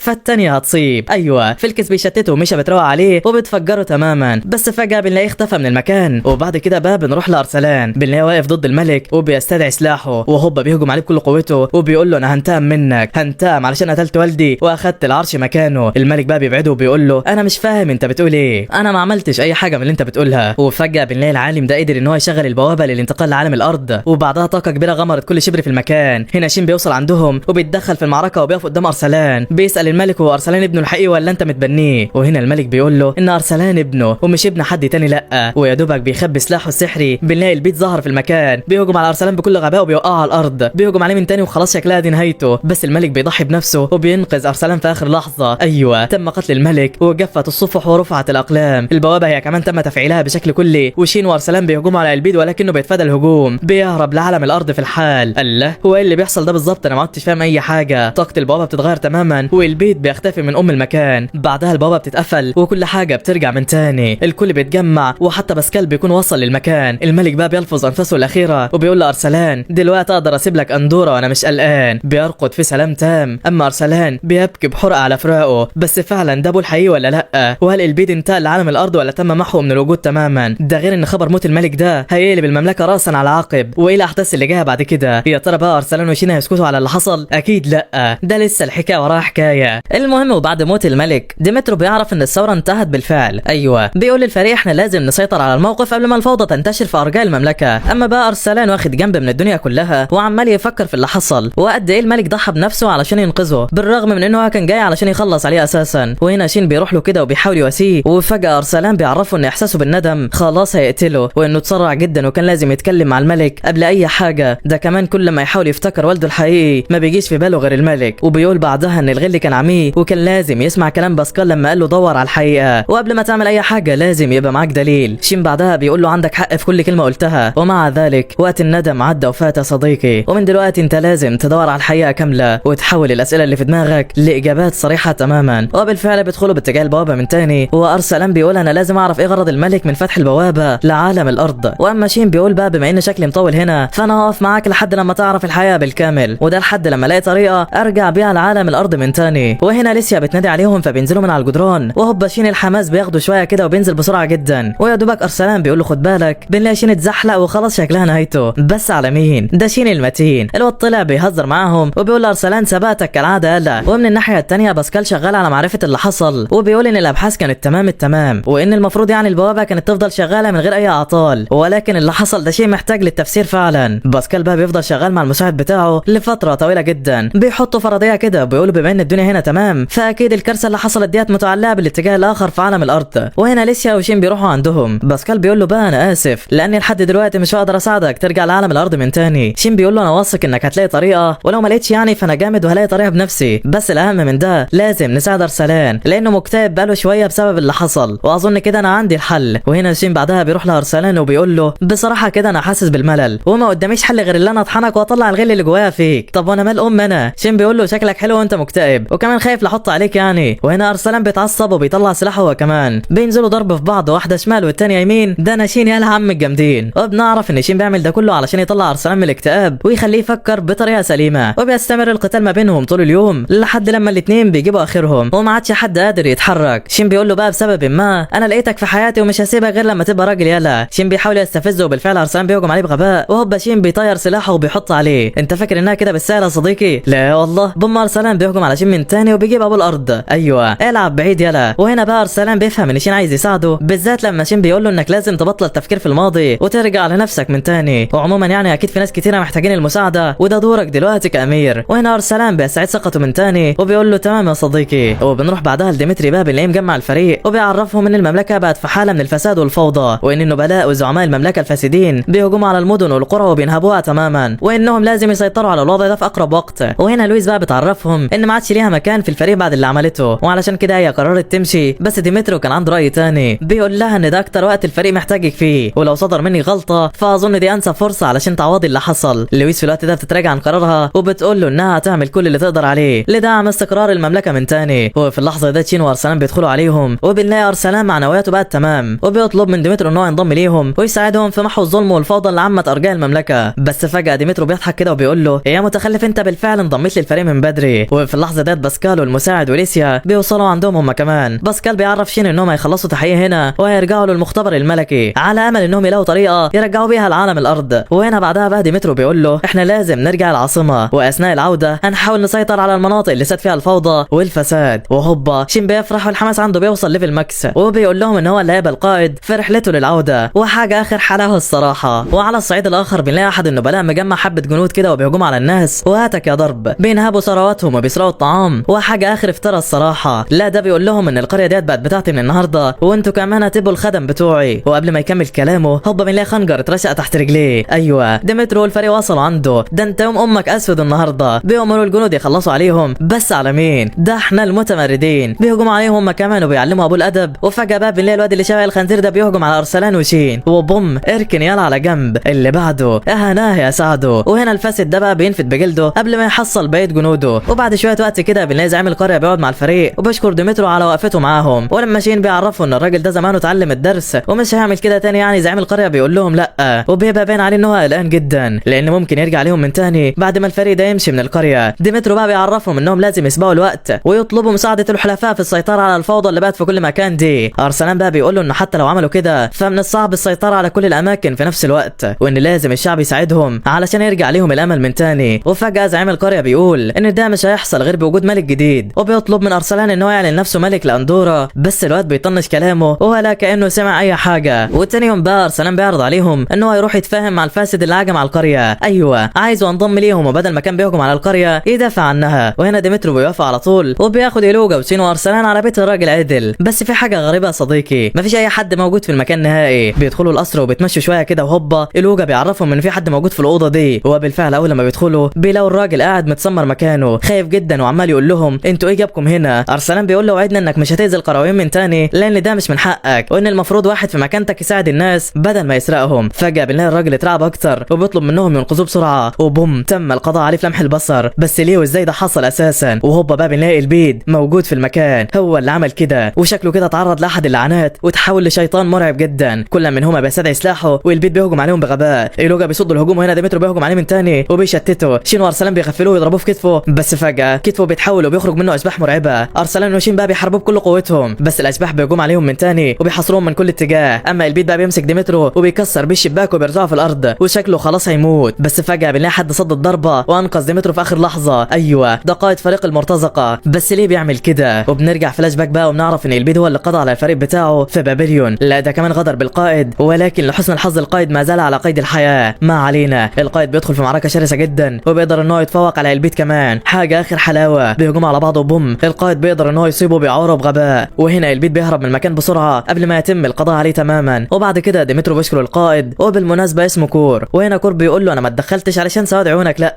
انا بس عايز اقضي على البيد مش اكتر. ولكن بنتفاجئ ان ديمترو بيعرض عليه ان هو ينضم ليهم وكور بيبقى متردد في الاول ولكنه في الاخر بيوافق. بس بقى بيقول له بمجرد ما اخلص على البيد هسيبكم في الحال. وبعد كده بنروح لديمترو وبنلاقي قائد الاباد وقاعد معاه وبيطلب منه المساعده وده لان احد النبلاء الفاسدين بيهجم على الجزيره بتاعتهم باسطول من السفن واسلحه فتاكه. وهنا الفريق كله بقياده باسكال بيدخل عليهم وبيعرف ديمترو اخر ما تم الوصول ليه. بيقول له ان البوابه اللي بتربط ما بين اندورا وعالم الارض مش واحده لا دول عباره عن بوابتين واحده في بابليون والثانيه في عالم الارض. وبالتالي حتى لو تم تشغيل بوابه بابليون مش هتشتغل واحتمال يبقى ليها اثار سلبيه زي اللي حصل مع البيت بالظبط كده وان الحل الوحيد ان البوابه تتفتح من كلا الجانبين. وبيبص لشين بعدها كده وبيقول له اكيد هنلاقي طريقه نرجعك بيها. بيعرفوا كمان ان الطاقه اللي بتمد اندورا بالحياه بتتناقص بشكل مرعب واحتمال كمان ان اندورا تتدمر تماما لو ما وصلناش لحل نهائي. ومن الناحيه الثانيه بنلاقي معركه على وشها البدء ما بين فيليكس وميشا ضد كور. ولويس طبعا كانت بتحاول تهدي الدنيا بس ميشا كان عندها راي تاني بتهجم عليه بكل غباء. واول لما بتبدا في القتال بنلاقي رمح اترشق وسطيهم. ايوه جيرادو قائد الابادون بيتدخل وبيحاول يلم الموضوع. بيقول لهم انا عارف ان الاثنين دول كانوا مجرمين ومع ذلك الاثنين دول مننا وانا بالنيابه عنهم بقدم اعتذاري وبوعدكم ان لو حد فكر يغدر فيهم انا هخلص عليه بنفسي. وبالفعل قدر ينقذ الموقف ويهدي الدنيا على الاخر يا صديقي. وعلى الصعيد الاخر بنلاقي الحرب بدات على حدود الجزيره واحد الفاسدين بيقول لهم يستسلموا والا هيخلص عليهم واحد ورا الثاني. وهوبا اثبت يلا مكانك واعرف انت بتكلم مين ده انت يومك اسود يا حزين. بيقول لهم اتنين ضد الاسطول بتاعه ولا حاجه وبوم تم تدمير الاسطول بالكامل وحاجه اخر حلاوه. وبعد المعركه بيتجمعوا سوا وديمترو بيطلب من جراديو يساعدهم في السيطره على مناطق الشمال. اما بقيه الفريق هياخدوا اتجاه العاصمه ويسيطروا على البلدان اللي هتقابلهم في الطريق. وبعد شويه وقت كده بنلاقي ارسلان خد ديمترو وشين على جنب وبيقول لهم ان ارسال الابادون في الشمال لغرض السيطره على الفوضى دي فكره منيله بنيله وده لان الناس اساسا بيخافوا منهم وفاكرينهم حيوانات متوحشه علشان كده لازم يتم ارسال فريق مكون ما بين الابادون والبشر. وهنا شين بيستهزأ بيه كده وبيقول له انا اول مره اشوف انسان براس كلبه بيقول كلام تمام. وهوب ارسلان بيمسك فيه وبيروقه صديقي على خفه الدم بتاعته دي. ما علينا يعني. المهم بنروح لايولوجا والبنات وبنلاقيهم قاعدين كده سوا وحاجه اخر حلاوه. وفجاه ليسيا بتقول لهم ان نفسها تعمل اي حاجه علشان تنقذ اندورا من الدمار. وهنا لويس بتقول لها انا هعرفك تعملي ايه انت تشدي حيلك كده وتتجوزي ارسلان بدل ما انت بايره كده. وبيفضلوا يحفلوا عليها والبنت بتبقى مكسوفه ووشها بيحمر على الاخر. وبالليل بقى بنلاقي باسكال قاعد مع المساعد بتاعه وفجاه كده ارسلان بيدخل عليهم بيسال باسكال اذا قدر يوصل لاي حاجه تخصه هو لانه لحد دلوقتي بيدور على حقيقه علاقته بالملك. وهنا باسكال بيقول له اثناء بحثي في المختبر لقيت سجلات قديمه وبيعرفوا ان والده الحقيقي كان اسمه الرزام وكان الملك السابق قبل ما خود الزان يمسك الحكم. بس المفاجاه انهم كانوا متحدين واقوياء جدا وقدروا انهم يسيطروا على شمال القاره تماما. لا ده كمان كانوا اول ما نكتشف بوابه بابليون ودي المعلومات اللي قدر يجمعها لحد دلوقتي لان في سجلات قديمه كتير جدا في المختبر. وباسكال والمساعد بتاعه بيوعدوه انهم هيساعدوه في معرفه الحقيقه كلها صديقي. وتاني يوم الفريق بيتقسم كمجموعتين كما هو مخطط بالتمام. جراديو بياخد فريقه وبيروحوا لشمال القاره اما ديمترو بقى وبقيه الفرق بيتجهوا لقلب العاصمه مباشره. وبعد شويه وقت كده بيقدروا انهم يوصلوا لقلعه المملكه ولما خلاص بيبقوا قدام البوابه بنلاقي بنتين من الخدم بيجروا ناحيتهم وبيرحبوا بيهم. حتى قائد الحرس والجنود ما بيصدقوا ان ارسلان ما زال على قيد الحياه وبيفرحوا برجوع الامير. ولما قائد الحرس بيسالوا عن الفريق اللي معاه فارسلان بيقولوا انهم اصدقاء وان مفيش خوف من ناحيتهم نهائي. ولما بيدخلوا القلعه الخدم بيعرفوا ارسلان ان اكتر من نص عدد الجنود تخلوا عن وظيفتهم بعد خبر موت الملك. وديمترو بيقول له انا متاكد انهم بقوا قطاع طرق ومرتزقه وده اللي خلى المملكه دخلت في حاله من الفوضى. وفجاه صوت عالي جاي من الخارج ولما بيروحوا هناك بيلاقوا كل من الحرس الملكي وفيليكس ومشي على حافه القتال. ايوه قائد الحرس بيقول لهم ممنوع التجول بداخل القصر وما زال شاكك فيهم يعني. وهنا ارسلان بيقول له ينزل سلاحه، بيقول له انا عارف انكم بتعملوا ده للحفاظ على حياتي، ولكن حابب اكد انهم اصدقاء وليسوا باعداء، ومفيش داعي يعني للي حصل ده نهائي. هو بالفعل بينفذوا كلامه في الحال، وهنا شين بيقول له لا مسيطر يلا وكلمتك مسموعه، يعني انا بدات اصدق انك امير بجد. ما علينا. المهم بنلاقي ان ارسلان بيتمشى لوحده في القلعه وبيوصل لغرفه الملك، بياخد الخنجر بتاع الملك وبعد كده بيروح لكرسي العرش وبيسرح شويه. وهنا ديمترو بينادي عليه وبيقول له ان الكرسي ده زي اي كرسي تاني، وان الفكره مش في الكرسي، لا الفكره في مين اللي قاعد هنا. وبيقول له اعمل حسابك ان طول ما الكرسي ده فاضي فالمملكه هتبقى في حاله فوضى، وبيسيبه بعدها وبيمشي. وبننتقل لمشهد اخر لما بنلاقي الوزير واقف مع جراديو وبيقول لها ان ديمترو ده عبقري، وانه ما كانش متخيل ان الابادون والبشر يقاتلوا في نفس الصف. وهوبا بيحس بحاجه غريبه باتجاه الغابه، وبالفعل بنلاقي جيش من الاشباح على مقربه من القلعه. وايوه ده اكيد البيد هو اللي عمل كده. الخبر بينتشر وقائد الحرس بيجمع الجنود وبيجهزهم للقتال، بس بنلاقي الجنود في حاله لا يرثى لها على الاطلاق، خايفين وبيقولوا ان خلاص دي النهايه. وهوبا بنلاقي الفريق وصل عندهم. ديمترو بيقول لهم خدوا جنب كده واستمتعوا بالمشاهده. ده حتى ارسلان بيجهز نفسه للقتال، وقائد الحرس بيقف خايف على حياه الامير وبيحاول يمنعه، بس على مين؟ ده ارسلان جامد تنين. بياخد شين والفريق وبيهجموا على الاشباح بغباء، وبيدخلوا في معركه شرسه جدا، بيخلصوا عليهم واحد ورا الثاني. ولكن بنلاقي الاشباح عددهم بيزداد، وفجاه بنلاقي شبح بيغفل ميشا وكان هيقضي عليها، ولكنه برضه يبعد عن بكره ابيه. ايوه كور بيتدخل وبينقذها في اخر لحظه، واول مره بنلاقي ميشا بتشكر حد اساسا. وبالفعل بنلاقي البيت بيتابع القتال، وشكله كده اتحول من وحش لشيطان كل هدفه الانتقام والدمار مش اكتر. بيحدد بعدها مكان شين وارسلان وبيهجم عليهم بكل غباء. شين بيصد الضربه بالعافيه وشكلها خلاص دي النهايه. البيت بيخرج منه عدد كبير من الاشباح وبيحاصرهم، وكل هدفه القضاء على الامير. بيهجم عليهم بشكل مرعب ومحدش قادر عليه. كور بيتدخل في القتال، ولكن البيت بيحاصره هو كمان، وعدد الاشباح بيتضاعف. انت فاكر بقى ان دي النهايه؟ لا والله. فجاه بنلاقي الحرس الملكي بيتدخل وبيقدموا الدعم بكل شجاعه، بيخلصوا على الاشباح واحد ورا الثاني. وحاجه اخر جمدان الصراحه، معركه بتجمع ما بين الحرس والمتمردين والابادون في نفس الصف. ايوه هو ده الكلام التمام. البيت بقى كان مستمر في المواجهه مع شين، وبوم ديمترو بيصوبه بالخنجر في رجله. شين بيشتته وارسلان بيضربه في عينه وبيعلم عليه مره ثانيه. ده العظمه ده يا صديقي. وكالعاده يا ساده البيت بيهرب من المكان قبل ما يتم القضاء عليه تماما، وكل من في المكان بيحتفل بالنصر العظيم ده، والدنيا بتبقى اخر حلاوه. الناحيه الثانيه بنروح لباسكال وبنلاقي في المختبر الملكي مع المساعد بتاعه. بينصدم لما بيلاقي الابحاث مرميه في كل حته. بيقول اكيد ده حصل لما الملك غادر القلعه. وفجاه بنلاقي حد بينادي من وراه، وايوه ده روني صديق باسكال، وكان المشرف على ابحاث المختبر، وبيبقى فرحان برجوعه من تاني. وبعد كده بيتجمعوا وبيبداوا يبحثوا عن سبب تناقص الطاقه الحيويه في مملكه اندورا، وان المملكه خلاص بقت على حافه الهلاك.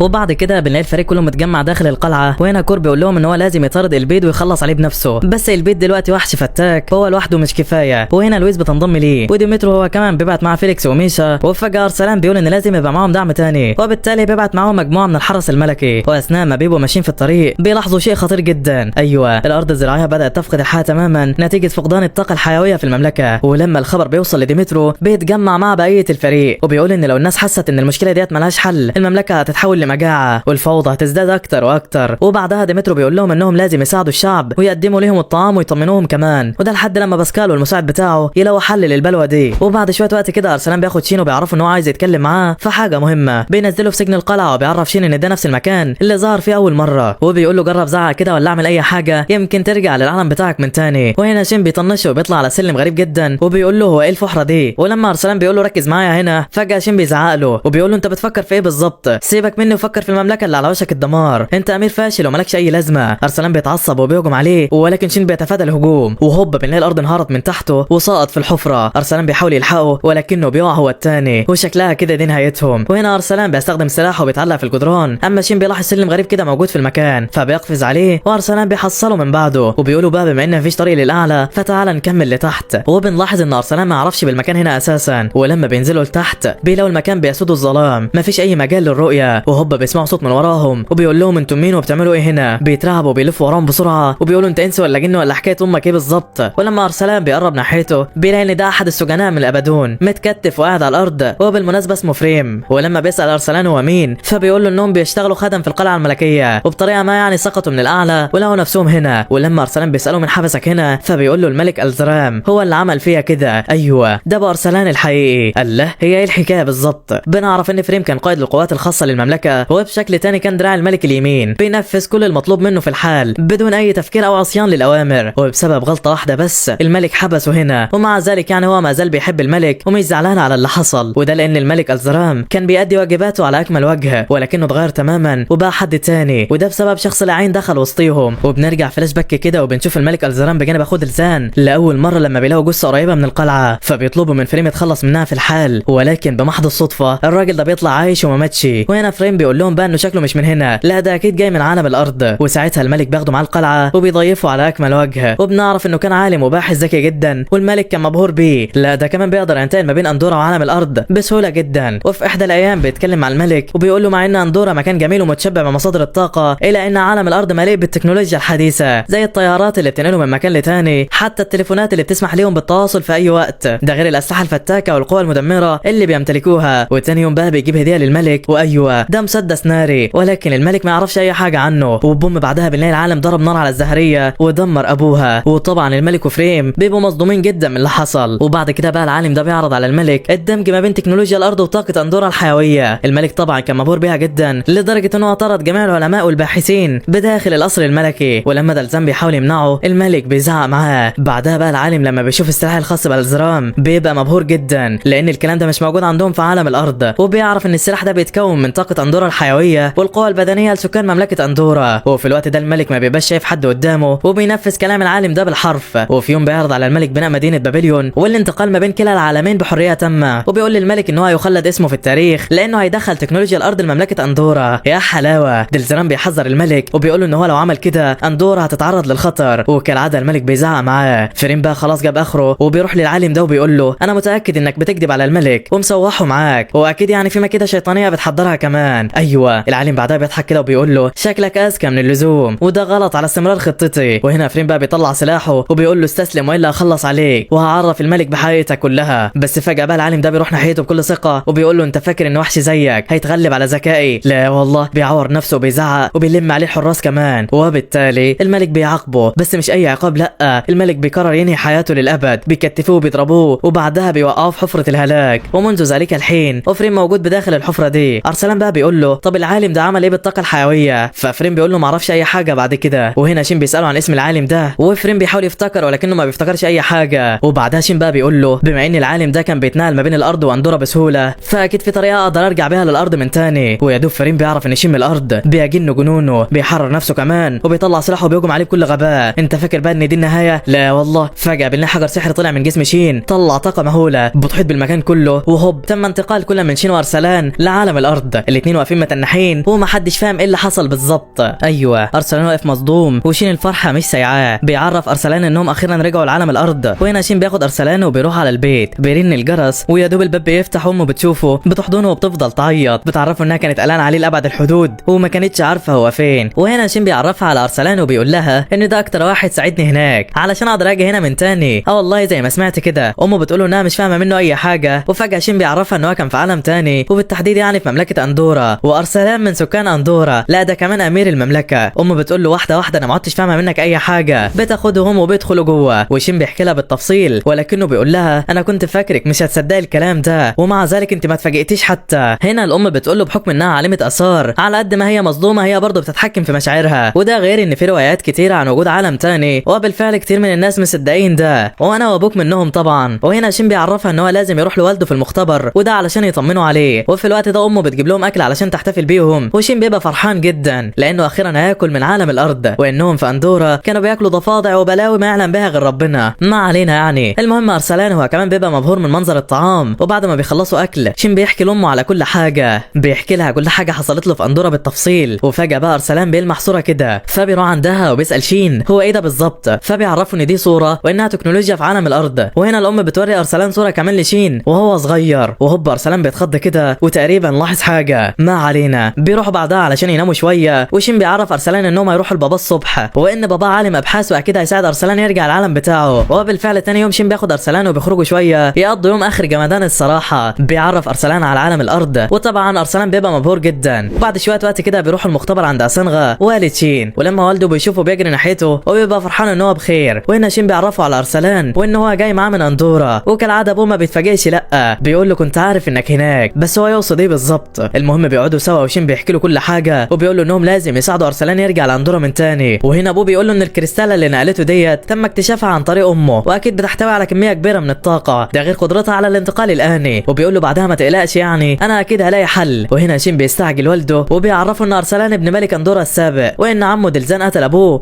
واخد الحكم مكانه، ولكن دلزان مات هو كمان، واندورا بقت في حاله كبيره من الفوضى. اسانغا بيطمنه كده وبيقول له انه هيرجعه لاندورا في اقرب وقت. وفجاه ارسلان بيسرح وهوبا شكله كده افتكر حاجه. بعد كده بقى بياخدوا بعضهم علشان يروحوا، بس ارسلان بيقف مكانه بيبدا يفتكر كل حاجه بالتفصيل. لا ده كمان بتيجي في باله صوره شين وهو صغير، ايوه ده كان ماسك ختم مملكه اندورا. الله هو ايه الحكايه بالظبط؟ بيقول انا مش غلطان لا. وفجاه بياخد بعضه بيرجع للمختبر بسرعه وبيروح على اسانغا بيقول له انت صدقت كلامنا مش علشان الروايات بتاعه العالم الاخر، لا انت كنت هناك اساسا. شين بيحاول يسكته بس ارسلان خلاص افتكر، ايوه افتكر شكل العالم اللي وصل عندهم زمان، وبوم اسانغا بيضرب عليه بالنار وشكلها خلاص دي النهايه. شين واقف مصدوم وما عادش فاهم اي حاجه. وفجاه بقى اسانغا بيقول ان هو هيموت ارسلان زي ما قتل ابوه بالتمام. ايوه اسانغا هو اللي قتل الملك الزرام. ارسلان بيتعصب وبيحاول يستدعي سلاحه ولكنه بيفشل. اسانغا بيقول له انت فاكر نفسك في اندورا يالا ولا ايه؟ بينادي على شين وبيقول له تعالى، ولكن ارسلان بيمنعه، بيعرفه ان هو مش ابنه، لا ده تقريبا كده شين طلع ابن دلزان، بس ليه وازاي؟ وهنا ارسلان بيضربه بالخنجر وبياخد شين وبيهرب، وخيبات الامل تملى المكان بالكامل. شين ما عادش قادر يتحرك. وبنرجع احنا بقى فلاش باك علشان نعرف الحكايه من الاول. بنعرف ان اسانغا كان عالم بسيط وكان مستني مولوده الجديد، ولكن للاسف ابنه بيموت اول لما بيتولد، واسانغا الحزن بيسيطر عليه تماما. وبالصدفه بيقدر يتنقل لعالم اندورا وبيتعرف على الملك، ولما بيعرف ان في مصدر طاقه موجود هناك بيتحول لشخص طماع والجحود بيملى قلبه، وبيفكر يستغل الطاقه ديت لمصلحته ويجيب من وراها فلوس كتيره جدا. وبما ان اندورا مملكه بدون تكنولوجيا فالملك بيستغرب اول لما بيشوف ولاعه. والله زي ما سمعت كده يا صديقي. وفي اللحظه ديت الملك بيعرف اسانغا ان دلزان عنده ابن مريض محدش قادر يعالجه، وبيعرض عليه ان هو يسلم ابنه لاسانغا لعل وعسى تكنولوجيا الارض تقدر تعالجه. اسانغا فعلا بيعرفوا ان مجال الطب متطور جدا في عالم الارض واكيد هيلاقوا علاج لحالته. دلزان بيبقى متردد في الاول بس ما فيش قدامه حل تاني لانقاذ ابنه، وبالتالي بيروح يودع ابنه وبيسلمه لاسانغا، وبالفعل بياخده لعالم الارض وبيعالجه وبيوديه بعدها البيت بتاعه، ويوم ورا التاني والابن ده بيكبر وبيتعود عليه. وبالمناسبه الطفل ده يبقى شين يا صديقي. وبعد شويه وقت كده اسانغا بيقنع الملك ببناء مدينه بابليون وفتح البوابه المكانيه باستخدام الطاقه، وده يسمح له يروح السطح في اي وقت ويجلب تكنولوجيا الارض للمملكه، وده ممكن يخلد اسمه في التاريخ. والزرام طبعا بيعجبه الكلام وبيروح لبابليون، وهناك بيكتشف خيانه اسانغا وانه عمل كل ده علشان يحصل على الطاقه الحيويه. بيحاول يمنعه بوم اسانغا بيضربه بالرصاص وبيخلص عليه. ولما دلزان بيوصل بيلاقي اخوه بيلفظ انفاسه الاخيره بيفارق الحياه. دلزان بعدها بيتحايل على اسانغا يرجع له ابنه، بس اسانغا بيقول له تعالى خده ده لو قدرت يعني، وهوبا بيختفي من المكان للابد. وبننتقل لشين وبنلاقيه اخد ارسلان وروح البيت وقرر يواجه والدته بالحقيقه. وهنا امه بتعرفه ان بعد اللي اسانغا عمله ما كانش في فرصه انك ترجع لاندورا من تاني، وبالتالي هي اهتمت بيه وكبرته واعتبرته ابنها. وفجاه بتديله الختم الملكي بتاعه، وارسلان بيعرفوا انهم في الاساس ولاد عم. ولما بيدخلوا الاوضه يناموا شويه شين بيبدا يفتكر الماضي وان ابوه الحقيقي مات قدامه وهو ما قدرش يعمل اي حاجه. وفجاه بقى ارسلان بيقول له انا دلوقتي عرفت ليه دلزان كان مصمم يجدد مدينه بابليون. ايوه كان عايز يوصل ليك يا شين، انت كنت هدفه الوحيد طول السنوات اللي فاتت. وبعد ما شين بيعرف الحقيقه بيدخل في حاله اكتئاب، بيرفض الاكل والشرب تماما. وارسلان بيدخل عليه وبيحاول يساعده ولكن لا حياه لمن تنادي. وفي الوقت ده ارسلان بيقرر يروح لاسانغا بنفسه ويحاول يتكلم معاه. بياخد بعضه وبيروح للمختبر ولكن الحرس بيمنعه من الدخول. ولما اسانغا بيشوفه بياخده وبيروح على المكتب بتاعه، وبنلاقيه موجه مسدس كده ناحيته وبيقول له لو حاولت تخضر هفجر دماغك. ارسلان بيقول له انا هنا علشان اسالك على حاجه بس مش اكتر، وبعدها همشي على طول. بيساله اذا كان فعلا بيحب شين وبيعتبره ابنه ولا لا. فاسانغا بيقول له ان حتى لو شين مش من دمي فانا اولى حد بيه، انا ربيته وعالجته وبعتبره ابني واكتر كمان، وكل اللي انا عايزه انهم يرجعوا عيله زي زمان. وبيعرف ارسلان ان هو لو بعد عن طريقه هو وشين مش هيخلص عليه وممكن كمان يساعده يرجع لاندورا من تاني. وهنا ارسلان بياخد بعضه وبيرجع لشين يعرفه انه كان عند اسانغا في المختبر، بيحكي له على كل اللي حصل بالتفصيل وبيقول له انت لازم تتكلم معاه وما تعملش غلطتي، لان انا كان لازم اتكلم مع دلزان الاول وبعد كده اخد القرار بتاعي. انت كمان يا شين لازم تنسى اندورا بالكامل وتتكلم مع اسانغا وبعد كده باخد قرارك براحتك. وهنا شين بيشكر ارسلان وبيقول له ان هو بالفعل هيروح يتكلم مع اسانغا. ومن الناحيه الثانيه بنلاقي الفريق ما زالوا بيدوروا على شين وارسلان، وفجاه بنلاقي ليسيا واحد الجنود بيجروا على ديمترو وبيعرفوا ان احد الحراس شافهم ماشيين سوا باتجاه سجن القلعه. وليسيا بتعرف ديمترو ان السجن ده هو اول مكان ظهر فيه شين. هنا جرادو بيروح يتفقد السجن من الداخل وبعد كده بيعملوا اجتماع ما بينهم، وبنلاقي بعدها باسكال بيعرفهم ان هو اكتشف طريقه للسفر ما بين اندورا والارض. الكل بيتصدم وبينتبهوا ليه جدا وهو بيحكي لهم كل حاجه. بيقول لهم ان هو اكتشف في السجلات الاثريه وجود بلورات تحتوي على قوه مذهله واسمها البارون بلو. دي كانت بتسمح بالتنقل ما بين كلا العالمين بسهوله تامه، ولكن في احد الايام القوه دي تحطمت بالكامل، ولو حد لقى جزء منها بتستقر في جسمه ولكنها بتشتغل بنبضات القلب والمشاعر اللي زي الخوف او الغضب او حتى الفضول. ايوه ده اكيد شين كان جواه الطاقه ديت وعلشان كده عارف يجي هنا، ودلوقتي اكيد هم لسبب ما هم موجودين على الارض. لعب افكار يلا يا باسكال مفيش كلام. وبنرجع احنا لشين وبنلاقيه واقف مع ارسلان ومستني اسانغا عند واحد من المختبرات القديمه التابعه ليه، وتحديدا اول مختبر لاسانغا في حياته. وفي الوقت ده اسانغا بيكون وصل عندهم وبيقول لارسلان انت ايه اللي جابك هنا يلا. ارسلان بقى بيعرفه ان هو مش هيبقى مصدر ازعاج وان هو جاي هنا علشان يسمع الحوار بدون تدخل. بعدها شين بيقول لاسانغا بالرغم من انك قتلت الزرام وفي ناس كتير اتأذت بسببك في اندورا ومع ذلك انا مش عارف اكرهك، بس انت ليه عملت كده؟ وهوبا اسانغا بعدها بيطلع بلورة من جسمه، وايوه هي ديت قوه البارون بلو زي ما باسكال قال بالظبط. اسانغا بيعرف شين ان ده عباره عن حجر انتقال اني ما بين اندورا وعالم الارض، وهنا شين بيعرف ان جوه جسمه حجر من البارون بلو هو كمان، وده اللي خلاه ينتقل ما بين اندورا والارض هو الثاني. اسانغا بقى بيقول له ان اندورا بتحتوي على مصدر طاقه مرعب جدا، وان هو قدر من خلال الطاقه دي يغير عالم الارض تماما، ده غير انها بقت مصدر طاقه رئيسي في كل التكنولوجيا الموجوده دلوقتي. شين بيقول له انت كده عايز تدمر عالم كامل من اجل مصلحتك الشخصيه، فبيقول له طب ما يتدمر ولا حتى يولع يا ابني، اي حاجه في الدنيا ليها مكسب وخساره، وبعدين يعني انت كنت فاكر اجيب فلوس منين علشان اقدر اعالجك؟ ايوه انت اول واحد استفاد من ورا الطاقه ديت. ولما شين بيعرف ان اسانغا سبب تناقص الطاقه بيطلب منه يوقف اللي بيعمله في الحال، بس اسانغا كان عنده راي تاني، بيقول له اندورا ما قدامهاش كتير وتتدمر تماما، خليك معايا وتعالى نفكر في مستقبل الارض ونظبط الاداء هنا، وبعدين يعني انا قربت اكتشف حاجه تجدد الطاقه اللي على الارض بعد فناء اندورا بالكامل. شين بيقول له انت استحاله تكون انسان، انت اكيد مختل عقليا. وهوب بعدها اسانغا بيتعصب وبيطلع المسدس وبيوجهه ناحيته، ايوه لو انت مش هتساعدني فما تبقاش عقبه بالنسبه لي. وهنا ارسلان بيهجم عليه وبينقذ شين في اخر لحظه. اسانغا بيقدر يضرب ارسلان وبيوقعه على الارض وعاوز يخلص عليه، بس انت فاكر بقى ان دي نهايتهم؟ لا والله، بوم طاقه البارون بلو بتتفعل وبتخفيهم من المكان، وبننتقل بقى لمعركه شرسه جدا ما بين الفريق والبيت. ايوه قدروا انهم يلاقوه حالفين ما يرجعوه الا لما يخلصوا عليه تماما. كورو والبيت بيهجموا على بعض بكل غباء، وهوبا طاقه بتظهر ما بينهم، وبنلاقي بعدها شين وارسلان وقعوا قدام البيت. ده ايه الحظ المنيل ده يا صديقي؟ الكل بينصدم طبعا ومحدش في الفريق عارف ايه اللي حصل بالظبط. وهنا البيت بيقول لهم الحمد لله على السلامه، وهوبا بيهجم عليهم بغباء ولكنهم بيتفادوا الهجوم بسرعه. شين بيقول لارسلان شوف يا اخي اندورا شرحه وبرحه قد ايه، انما برضه حظنا جابنا هنا، يا رب نموت ونخلص بقى من النحس ده علشان انا زهقت الصراحه. وفجاه بيستدعوا اسلحتهم وبيدخلوا في معركه شرسه جدا مع البيت، والفريق بيمسك الاشباح وبياخدوا عليهم واحد ورا الثاني. اما شين وارسلان مكملين معركتهم مع البيت، وفجاه بيسيبوا المعركه وبيتكلموا عن البارون بلو وهل شين هيقدر يستخدمها من تاني ولا لا. البيت بيتعصب وبيقول لهم كفايه كلام، تعالوا يلا علشان عايز اقتلكم بسرعه. شين بيقول له انت مش شايفنا بنتكلم في حاجه مهمه يا بقى، انت اخرس لحد لما نخلص كلامنا. ويا ريتهم قال كده يا صديقي. البيت بيتعصب اكتر واكتر وبيطلع اشباح كتيره جدا بيهجم عليهم بكل قوته، ولكن فجاه كور بيتدخل وبيصد هجومه في ثواني، بس بعدها ايد شيطانيه بتطلع من البيت وبتكتف كور تماما، شكله خلاص هيموت. ارسلان وشين بيجروا يهجموا على البيت بسرعه وبيضربوه وبينقذوا كور من الموت، وفجاه بنلاقي البيت عمال يصرخ وشكل كده قوى الشر اتجمعت جواه. بعدها بيتحول لوحش مرعب وفتاك لابعد الحدود. الفريق بينصدم من اللي شايفينه ومحدش عارف يعمل اي حاجه. البيت اتحول بشكل كلي وما عادش حد قادر عليه. بعدها كور بيقول لهم البيت كانت هبه منه لما كان سليم، ما بالكم لما اتجنن وتحول لنا بالشكل ده شكلنا هناكل على دماغنا. بعدها البيت بيهجم على ميشا، ولكن لويس بتلحقها بالعافيه. ميشا هي كمان بتتعصب وبتهجم عليه، بس على مين؟ ده البيت ملك الشياطين بيهجم على ميشا بغباء، وهنا فيليكس بقى بيضحي بنفسه وبينقذها في اخر لحظه. بيتدمر تماما، شكلها خلاص دي نهايته. اما ميشا بتجري علشان تنتقم من البيت، ولكنها كانت هتاخد واحده تقضي عليها، ومن تاني لويس بتضحي بنفسها هي كمان وبرضه بتنقذها. الفريق بيقع واحد ورا التاني وما عادش حد قادر عليه، وفي اللحظه ديت بيقرروا ينسحبوا باتجاه القلعه بسرعه قبل ما يتم القضاء عليهم كلهم. وعلى الصعيد الاخر ايلوجا بيحاول يستخدم قدرات التواصل ما بينه وما بين اندورا علشان يكتشف سبب انخفاض الطاقه، ولكنه بيغمى عليه في الحال. وفي اللحظه ديت باسكال بيقدر يحدد مكان في منتصف الميه، ايوه هو مركز انخفاض الطاقه الحيويه، وباسكال بيشك ان في جهاز استخراج طاقه موجود هناك ولا حاجه، وده اللي بيسبب البلاوي ديت كلها. وفي الوقت ده شين وارسلان بيوصلوا عندهم وبيفرحوا انهم رجعوا من تاني، بالذات لما شين بيعرفهم انهم كانوا في عالم الارض، وبيأكد على كلامهم في وجود جهاز لاستخراج الطاقه الحيويه. ولما المساعد بيقول له انت ليه متأكد كده؟ فبيقول له بسيطه لان اللي عمل الجهاز ده يبقى ابويا، وبيعرفهم كمان حقيقته ان هو في الاصل ابن دلزان الملك السابق اللي مات. وبعد شويه وقت كده بنلاقيهم بيحفروا حفره حوالين القلعه استعدادا لمواجهه البيت. اما ليسيا بتخلي فليرون يتحول، وبنعرف انهم قسموا المهمات ما بينهم، وان كل من ارسلان وشين وباسكال هيروحوا مكان انخفاض الطاقه، اما بقيه الفريق فهيواجهوا البيت واللي بالفعل بدا يظهر في المكان، وخلاص بقى على مرمى البصر. بس على مين؟ ده احنا المتمردين. المكان بيتفجر بالبيت، وبنعرف انهم كانوا عاملين له فخ ليه وبيجيبوا ابو الارض، حاجه اخر حلاوه. اما ارسلان وشين فبيطيروا باتجاه انخفاض الطاقه، بس فجاه بنلاقي البيت بيكتف فليرون وهو طاير في الهواء، شكلها خلاص دي نهايتهم. باسكال هو التاني بيسقط من على التنين وبيقع على البيت وبيقول له ما بدهاش بقى، خلاص كده انا جبت اخري. بيبص لهم كلهم وبيقول لهم انا واثق انكم هتنجحوا في انقاذ اندورا، وهوبا بيطلع قنبله يدويه من معاه وبيفجر نفسه في البيت وبيحرر التنين. ايوه ايوه باسكال ضحى بنفسه في سبيل انقاذ المملكه. الكل طبعا كان واقف مصدوم ومحدش مستوعب اللي حصل. ديمترو بعدها بيقول للمساعد يروح يدور على باسكال لانهم شافوه بيقع في الغابه، اما هم بقى فهيقضوا على الوحش ده. وهنا المساعد بيديله قنبله يدويه وبيعرفه انها شديده الانفجار وان باسكال اخترعها مخصوص للوقت ده، وبياخد بعضه بعدها وبيروح يدور على باسكال. وفجاه كور بياخد القنبله من ديمترو وبيقول له محدش هيخلص على الوحش ده غيري. ايوه انا ليا طار قديم معاه ولازم اخده النهارده. وفعلا البيت بيهجم عليهم وبيدخلوا في معركه مرعبه جدا، والبيت قوته كانت غير محدوده، بيقدر يجدد نفسه كمان وبيهجم على ميشا، ولكن ديمترو بينقذها في اخر لحظه. الموضوع بيخرج عن السيطره وشكلها خلاص دي نهايتهم. وهنا ديمترو بقى بيعرفهم ان هو عنده خطه. ايوه هنشتت انتباه الوحش وكور هيوصل للنواه بتاعته ويفجر ابوها. تمام.